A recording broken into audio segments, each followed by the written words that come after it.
వనపర్తి జిల్లా కలెక్టరేట్లో సమాచార హక్కు చట్టం 2005పై నిర్వహించిన అవగాహన సదస్సులో రాష్ట్ర సమాచార కమిషనర్ పివి శ్రీనివాసరావు పాల్గొన్నారు. ఈ సందర్భంగా శ్రీనివాసరావు మాట్లాడుతూ ప్రభుత్వంపై ప్రజలకు విశ్వాసం కలిగించి పారదర్శక పాలన అందించడమే ఈ చట్టం ముఖ్య ఉద్దేశ్యమని తెలిపారు. పౌర సమాజ ఆలోచనల నుంచి ఈ చట్టం పుట్టిందని, పీఐఓలు, ఓపీఐఓలు చట్టాన్ని అర్థం చేసుకుని నిర్దిష్టంగా అమలు చేయాలని, ఆర్బీఐ దరఖాస్తుల పరిష్కారంలో రాష్ట్రాన్ని అగ్రస్థానంలో నిలపాలని సూచించారు. జిల్లాలు పర్యటన చేయడం ద్వారా కొంత యాక్టివ్ చేయాలి, అవగాహన సదస్సులు పెట్టాలి. మెయిన్ కమిషన్ యొక్క లక్ష్యం.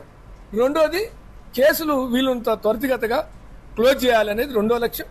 మూడోది ఎందుకు పెట్టుకున్న రోడ్ మ్యాప్ అంటే తక్కువ కేసులు ఉన్న జిల్లాల్లో ముందు ఆ జిల్లాని కేసులు క్లోజ్ చేద్దాం అనే దాంతో ఇప్పటికి 7-8 జిల్లాలు పూర్తి చేశాం, కేసులు 0 తీసుకొచ్చాం. అట్లా అన్ని జిల్లాల్లోనూ ఆయా పరిస్థితిని బట్టి కేసులు 0 తీసుకొచ్చి త్వరితగతిన